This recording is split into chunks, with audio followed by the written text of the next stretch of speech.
A paz do Senhor Jesus, eu sou o pastor Júlio Bahia. Seja muito bem-vindo a mais uma escola bíblica dominical. A lição ao qual nós vamos estarmos estudando é a lição de número 3, que tem por tema a sutileza da imoralidade sexual. É a lição que nós estaremos abordando neste terceiro trimestre. E o texto áureo nos diz assim, está lá em 1 Coríntios, capítulo de número 6 e versículo de número 8. Fugir da prostituição. Todo pecado que o homem comete é fora do corpo, mas o que se prostitui peca contra o seu próprio corpo. Todo pecado que o homem pratica, todo pecado que o homem comete é fora do corpo, mas o que se prostitui peca contra o seu próprio corpo. 1 Coríntios, capítulo de número 6 e versículo de número 18. A verdade prática nos diz assim: as Escrituras condenam toda forma de prática sexual fora da esfera do casamento constituído por Deus. As Escrituras condenam toda forma de prática sexual fora da esfera do casamento constituído por Deus. É uma lição atual, é uma lição enigmática e que verdadeiramente vem trazer para nós quais são os princípios que regem a nossa vida cristã. Uma vez que a regra de fé e prática do cristão é a Bíblia Sagrada, é por onde nós nos norteamos, é por onde nós conduzimos toda a nossa vida, toda a nossa conduta, toda a nossa maneira de pensar e toda a nossa maneira de agir. Então, faz necessário que nós possamos, nos instruirmos através das Escrituras Sagradas para que possamos combatermos veementemente, tudo isso que nos dias atuais, para o mundo em que nós vivemos, é uma coisa natural. Nós vamos estarmos abordando dentro deste tema, estes dois, os objetivos desta lição, explicar a revolução, no tópico primeiro, a revolução sexual na sociedade atual. Tópico número 3, iremos pontuar a pecaminosidade do relacionamento pré-conjugal, extraconjugal e homossexual. No tópico de número 3, iremos apresentar o padrão bíblico para o relacionamento sexual sadio. São os subtópicos que nós estaremos abordando dentro desta lição. 1 Coríntios, a leitura bíblica em classe, nos diz, 1 Coríntios capítulo 6, versículo número 15 ao 20, nos diz assim: não sabeis vós que os vossos corpos são membros de Cristo? Tomarei, pois, o membro de Cristo e far-lo-ei membros de uma meretriz? Não por certo. Ou não sabeis o que se ajunta com a meretriz, faz-se um corpo com ela? Pois serão, disse, dois numa só carne. Mas o que se ajunta com o Senhor é o mesmo Espírito. Fugir da prostituição. Todo pecado que o homem comete é fora do corpo, mas o que se prostitui peca contra o seu próprio corpo. Ou não sabeis que o nosso corpo é o templo do Espírito Santo, que habita em vós, proveniente de Deus, e que não sou de vós mesmo, porque foste comprado por bom preço. Glorificai, pois, a Deus no vosso corpo e no vosso espírito, os quais pertencem a Deus. Romanos capítulo de número 1, versículo número 26 e 28, pelo que Deus os abandonou às paixões infames, porque até as suas próprias mulheres mudaram o uso natural, no contrário à natureza. E semelhantemente também, os varões, deixando o uso natural da mulher, se inflamaram em sua sexualidade uns para com os outros, varão com varão, cometendo torpeza e recebendo em si mesmo a recompensa que convinha ao seu erro. E como eles se não importaram de ter conhecimento de Deus, assim Deus o entregou um sentimento perverso para fazer coisas que não convêm. Aqui está a verdade prática. Nesta primeira introdução, a introdução nos diz: nesta lição abordaremos questões relacionadas à sexualidade. Destacaremos que a revolução sexual provocou grandes mudanças na reforma como a sexualidade era vista e praticada no Ocidente. Prática essas vistas como pecaminosa e até mesmo criminosas passaram a ser tratadas com naturalidade e normalidade. Por exemplo, o sexo antes do casamento e entre pessoas solteiras, que era vista como fornicação, passou a ser uma prática cada vez mais aceita e tolerada. Da mesma forma, o adultério, que já foi tratado como crime, passou a ser visto com naturalidade, bem como a normalização da homossexualidade. Nós vemos aqui, nesta lição, nesta introdução, a moral e a ética, parece que cada vez mais está sendo escassa em nossos dias. Nós vemos que o tempo em que nós estamos vivendo, quer normalizar, quer banalizar, toda a moral, tudo aquilo, todos os costumes, e principalmente os costumes ético-cristãos. Nós vemos que a sexualidade tem sido tratada como um mero elemento em que as pessoas querem satisfazer os seus desejos pecaminosos e querem de toda maneira fazer com que a Igreja de Cristo Jesus possa aceitar estas práticas que vai de encontro aos princípios bíblicos. Nós vemos que os valores têm sido perturbados, têm sido muitas das vezes transformado em outros requisitos.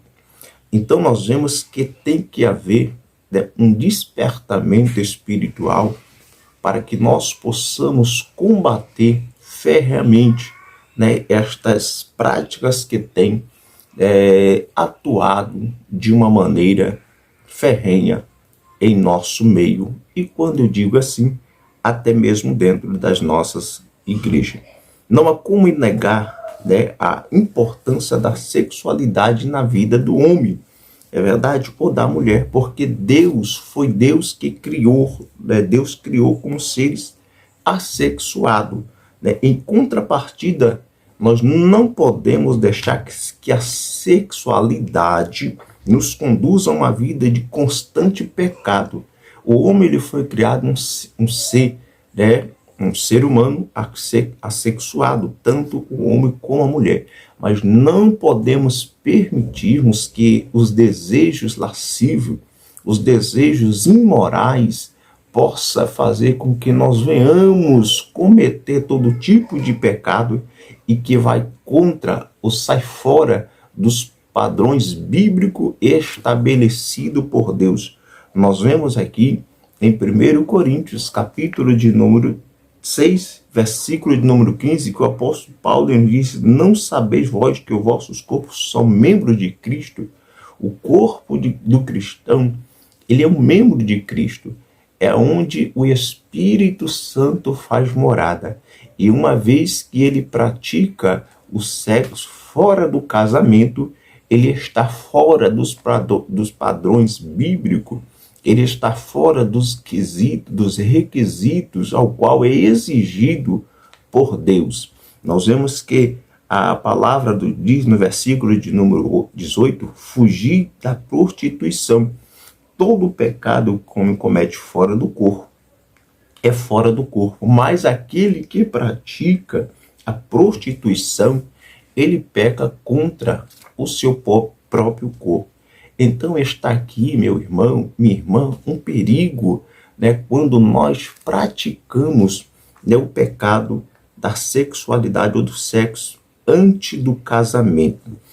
A revolução, no tópico 1, nós vamos estarmos abordando acerca da revolução sexual. Um novo paradigma para a sexualidade. Nós vemos falando acerca da revolução, né, sexual, né, o paradigma judaico-bíblico, o paradigma judaico-cristão mudou a cultura ocidental durante séculos. Dentro desse modelo cultural, os valores morais prevaleceram e eram aqueles extraídos da Bíblia ou inseridos a partir dela. Nessa fonte, né, nossa fonte, né, de fé e prática é a Bíblia Sagrada. Por isso nela está a base, né, dos nossos, né, argumentos apresentados. Sendo assim, o primeiro passo é definir a sexualidade humana como a criação de Deus, com o propósito de abençoar o relacionamento entre um homem e a mulher. A sexualidade humana é uma bênção concedida pelo próprio Criador para ser desfrutado pela criatura em um temor de obediência e para sua alegria e realização pessoal. Assim, né, nós vemos que, né, ali cerca do o artigo sobre sexualidade de Carlos Oswaldo, né, ele vai nos falarmos isso. Então, a sexualidade, meu irmão, ela é tratada na Bíblia, né, na Bíblia Sagrada de uma forma muito clara e objetiva e natural. A primeira referência aos sexos na Bíblia acontece na ocasião em que Deus criou o homem e a mulher. Na bênção ao primeiro casal, Deus disse: sejam férteis e multiplique-se. Está lá em 1 Gênesis, capítulo 1, Gênesis capítulo 1, versículo de número 28. Isto significa que originalmente o sexo não é pecado. O sexo ele não é pecado desde que ele seja praticado dentro do casamento. Agora, se este sexo ele for praticado antes do casamento entre pessoas solteiras, torna-se uma prática de fornicação. É uma prática que para Deus é pecaminosa. O sexo ele só é permitido após o casamento. E esta pessoa tem que estar dentro dos padrões bíblicos estabelecidos por Deus. O sexo é anterior ao pecado. O sexo é anterior à origem do pecado entre a humanidade. Antes da queda do homem, Deus ele já havia estabelecido o sexo, já era permitido por Deus para abençoar e para procriação, né, o qual Deus havia estabelecido para o homem e para a mulher. Ao criar o homem e a mulher compatível, ao criar homem e mulher compatível, a procriação e dotado de intelecto, sentimento e responsabilidade moral. Deus também criou a sexualidade. Agora nós vemos que há, né, algo que tem, né, não é segredo que o mundo, né, ocidental tem passado por uma transformação, né, dramática em questões de sexualidade, não é verdade? Identidade de gênero. 20 anos atrás, né, a ampla, né, aceitação do casamento gay parecia impensável, na verdade, para a maior parte das pessoas. Até só 10 anos atrás, questões de transgenerismo estava bem longe da consciência da maioria, né, da população, bem como sem da mudança, né, da população.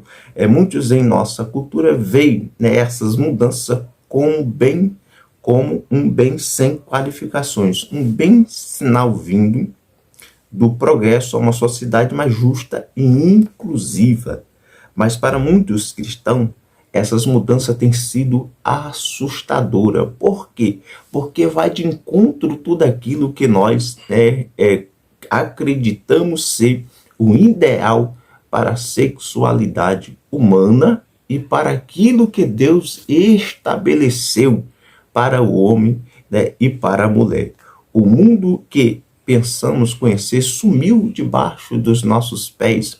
O mundo em que nós vivemos, né, e que quando nós olhamos para 10, 20, 30 anos atrás, aquele mundo já não existe mais, porque entrou-se a evolução, né, a tecnologia, esta revolução em que nós estamos vivendo está fazendo com que as mudanças também, né, ou as aceitações daquilo que está fora, né, dos padrões bíblicos, que está fora da Bíblia Sagrada, vem fazer com que também nós possamos estarmos, né, aí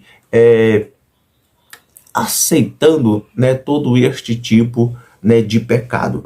Então é necessário que o cristão ele possa estar preparado para defender, estar preparado para questionar, claro, dentro dos princípios bíblicos, dentro da palavra do Senhor Jesus. O termo, né, da revolução sexual refere-se às revoluções, né, e culturas que ocorreram, né, em vários países no ano de 1960. E dentre este movimento conhecido como o Movimento de Maio de 1968, que esteve ali em Paris, onde uma parte dos estudantes se levantaram, né, contra os princípios, né, contra a conservação, né, o conservadorismo, né, que existiam na época e que não podia de maneira alguma, né, interferir, né, ou acreditavam que seria o ideal. Os estudantes se levantaram ali contra esta questão, né, para que pudesse ali debater, para que pudesse ali fazer com que eles fossem aceitos, né, até foi criada uma frase, proibido proibir, né, onde que uma universidade, né, proibia de que, né, jovens, tanto moço e moça, pudessem dormir junto no mesmo acampamento. E este foi uma das questões que foram levantadas e aderiram também a este movimento os trabalhadores. Então houve ali, né, esta revolução, né, contra, né, aquilo que se achava o ideal, né, desafiando a moral tradicional. Atingiu seu ápice no ano 60, embora este não tenha sido seu início. Durou até aproximadamente a década de 70. A principal ruptura foi com as relações heterossexual e monogâmica, apenas entre duas pessoas. Surgiu então a forte apologia, né, contra a contracepção e a pílula do dia seguinte. A nudez em público tornou-se uma forma de protesto e expressão artística por parte, né, destas pessoas. Nós vemos aqui, né, artisticamente, entre os jovens hippies, né, toda forma alternativa de sexualidade, e o aborto também recebeu uma forte defesa por parte desta pessoa. A revolução foi o momento em que a sociedade saiu, né, do armário em relação ao sexo antes do casamento, da masturbação, da fantasia, erótica, pornografia e a sexualidade. Enfim, prevaleceu o entendimento de que se deveria mudar a natureza dos homens, mudar a natureza das mulheres e mudar a natureza da relação entre homens e mulheres. As principais características da revolução foi reforma dos costumes sexuais, fim do casamento, fim da família tradicional, fim da monogamia, aborto, propaganda do amor, propaganda do aborto, facilitação do divórcio, aceitação do adultério, da pedofilia, do incesto e da manegem e zoofia, que é o sexo entre pessoas e animais. Estas foram as características da revolução que aconteceu naquela época. Então, nós vemos que foi um dos fundamentos que foi levantado naquele momento para que pudesse combater tudo aquilo que nós conhecemos como sermos o ideal para o ser humano. Um tópico de número 3 é as principais distorções da sexualidade sadia. No tópico de número 2 as principais distorções da sexualidade sadia. Nós vemos aqui a prática, em primeiro lugar, a prática da fornicação, que é a prática do sexo antes do casamento. No contexto bíblico, o termo fornicação passou a ser entendido como uma prática não aceita e reprovável do sexo antes do casamento, realizada por pessoas solteiras. Contudo, o termo grego usado no Novo Testamento, porneia, que dá origem às palavras já cunhadas na língua portuguesa como pornô, pornografia, verdade, etc., possui um sentido muito mais amplo. Significa qualquer tipo de ato sexual considerado pecaminoso, incluindo adultério, prostituição, impureza e fornicação. Na verdade, porné classifica as palavras prostituição e fornicação como sinônimos. Em 1 Coríntios, capítulo 6, versículo de número 18, Paulo usa o termo com o sentido de fornicação e prostituição, considerando como prática pecaminosa extremamente maléfica para a vida cristã. Nós vemos aqui que originalmente o sexo é uma bênção. O sexo ele é uma bênção quando ele é praticado dentro do casamento entre o homem e uma mulher. Mas uma das características do pecado é pegar algo que é bom, é pegar algo que Deus criou e transformar isso em mal. Nós vemos aqui que o diabo ele pega algo que foi legítimo, que foi criado, originado por Deus e transforma em algo bom. O sexo ele é uma bênção que Deus ele deixou para o casal, para que ele possa ser praticado tanto para satisfação destas duas pessoas que constituem-se uma família, verdade, e é praticado dentro do casamento. Prejudicial, legítimo e transformar em algo ruim. Então o inimigo ele pega aquilo que Deus criou para transformar em algo ruim, prejudicial, proibido e merecedor do juízo de Deus quando praticado fora do casamento. É exatamente o que ocorre em alguns casos com a sexualidade. Em algumas situações o sexo deixa de ser símbolo de bênção e passa a ser uma maldição. Em primeiro lugar, segundo a Bíblia Sagrada, o sexo fora do contexto matrimonial é pecado. Em todas as passagens bíblicas onde a sexualidade é tratada, sempre há a legitimidade das relações sexuais colocada dentro da união conjugal, e esta união monogâmica, que duas né, pessoas e heterossexual entre o homem e a mulher. Portanto, o sexo antes do casamento ou fora do casamento ou diferente do padrão estabelecido pela palavra de Deus é considerado uma prática pecaminosa, né, e que fere os princípios bíblicos da palavra do Senhor. A Bíblia, ela enxerga tais situações como uma terrível imoralidade e que fere os princípios bíblicos da palavra do Senhor. Então é necessário, né, em segundo lugar, há casos em que o sexo mesmo dentro do casamento pode se tornar um pecado.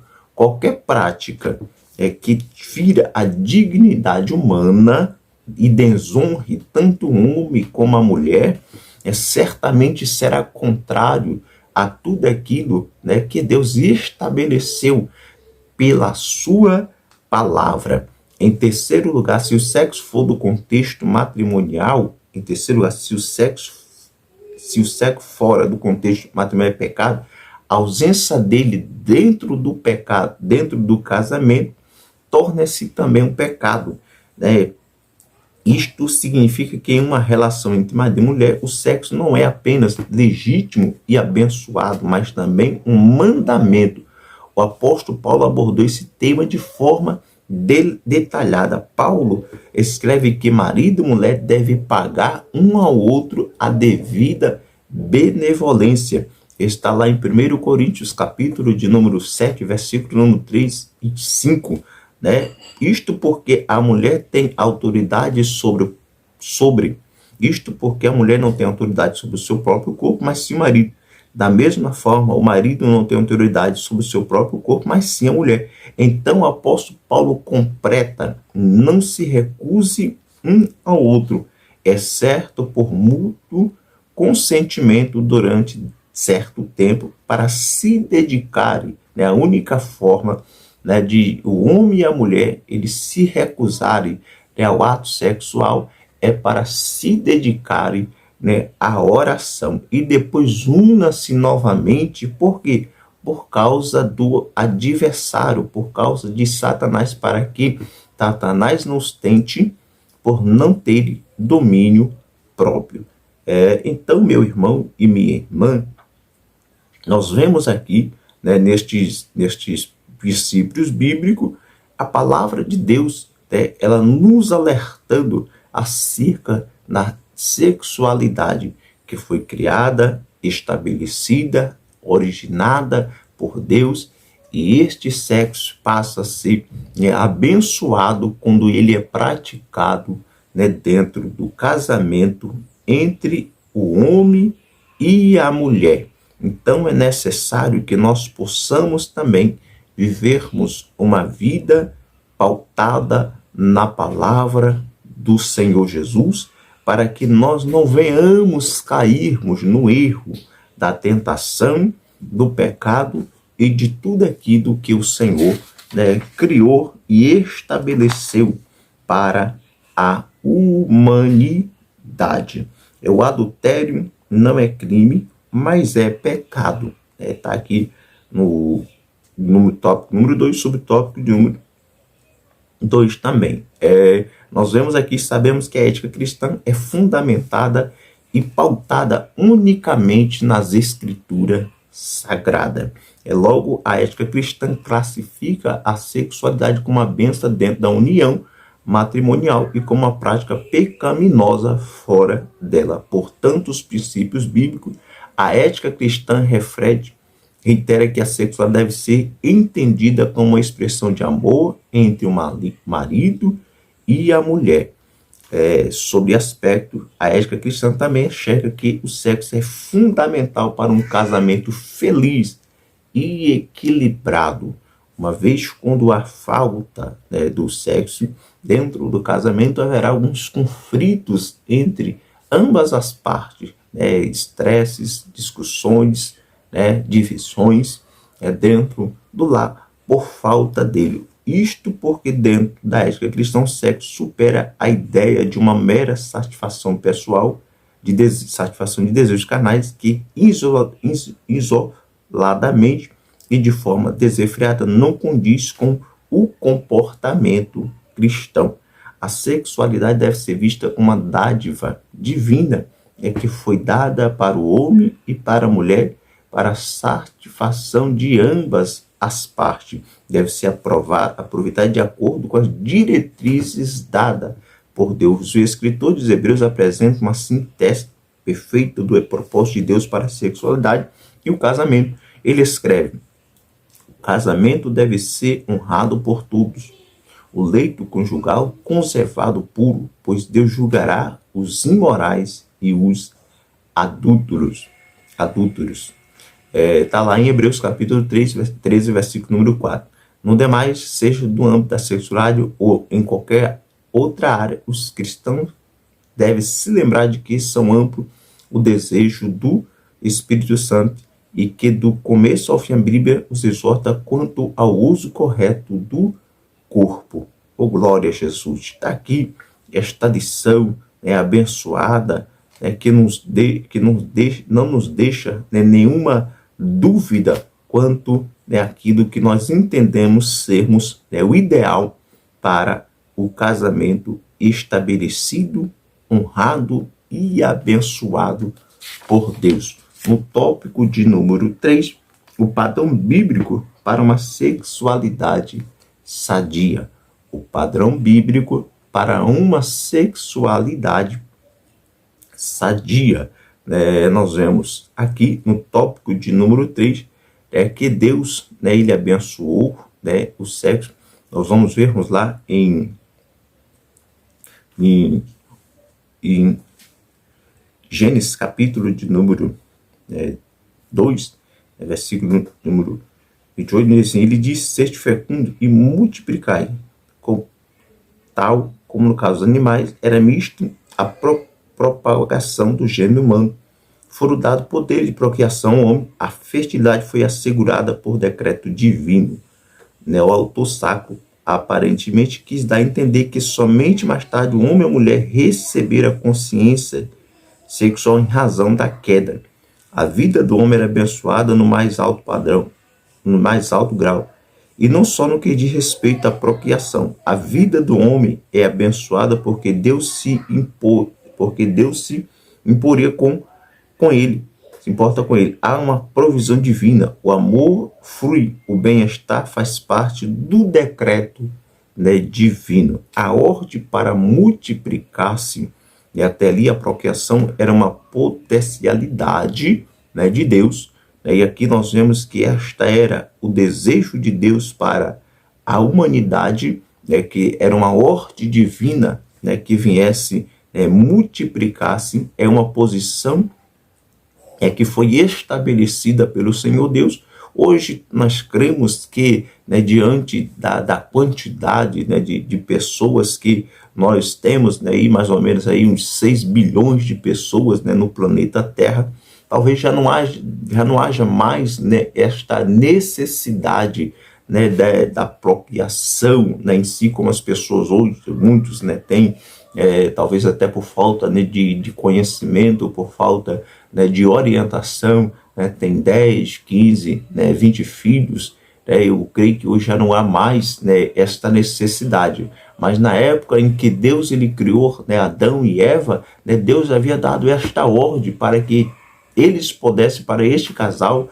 pudesse ser fecundo, pudesse se multiplicar sobre a face da terra. O sexo como complementação e satisfação.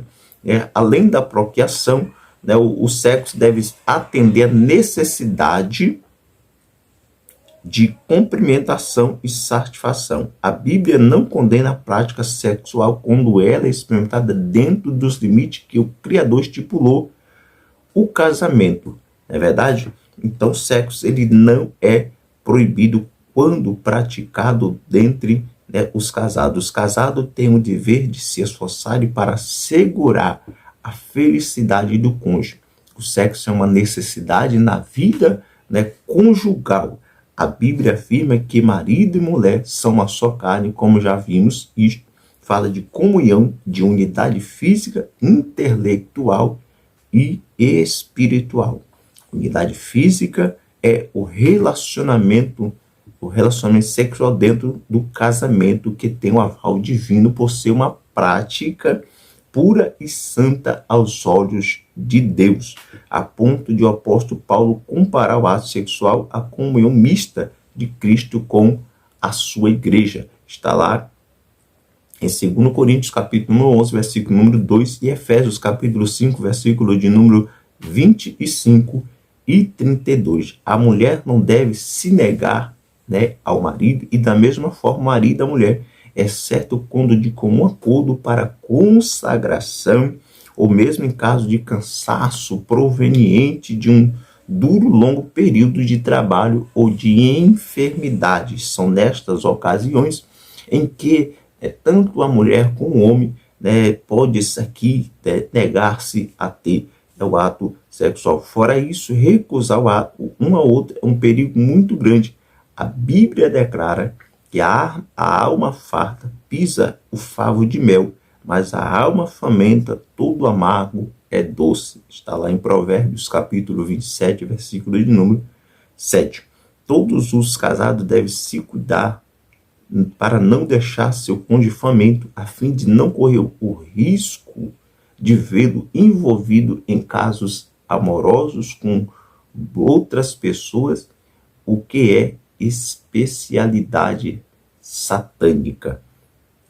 A sexualidade humana não é apenas para a procriação. Deus criou para a felicidade e a satisfação dos seres humanos. O livro de Cantares de Salomão é uma demonstração de tudo isso, assim como outras partes das Escrituras também.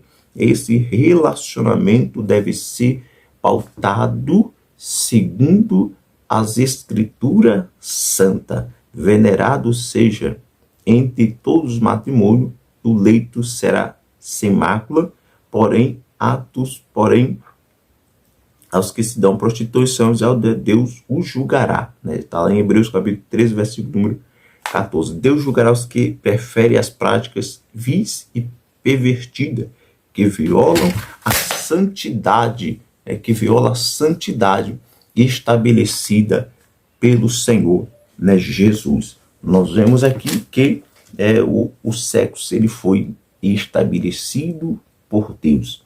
É uma prática que Deus criou, originou-se através do Senhor. Deus criou para a satisfação tanto do homem e da mulher, e deve ser praticado entre o homem e a mulher que sejam casados. Fora disso é pecado. Fora disso está fora dos padrões bíblicos estabelecidos por Deus.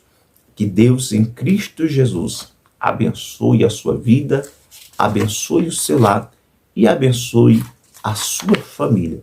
Esta foi mais uma escola bíblica dominical com o pastor Júlio Bahia. Estudamos a lição de número 3, a sutileza da imoralidade sexual. Que Deus abençoe a sua vida, meu irmão. Você que ainda não é inscrito no meu canal, se inscreva, compartilhe, ative o sininho para que possa receber as nossas notificações e compartilhe com outras pessoas também. Deus abençoe a sua vida.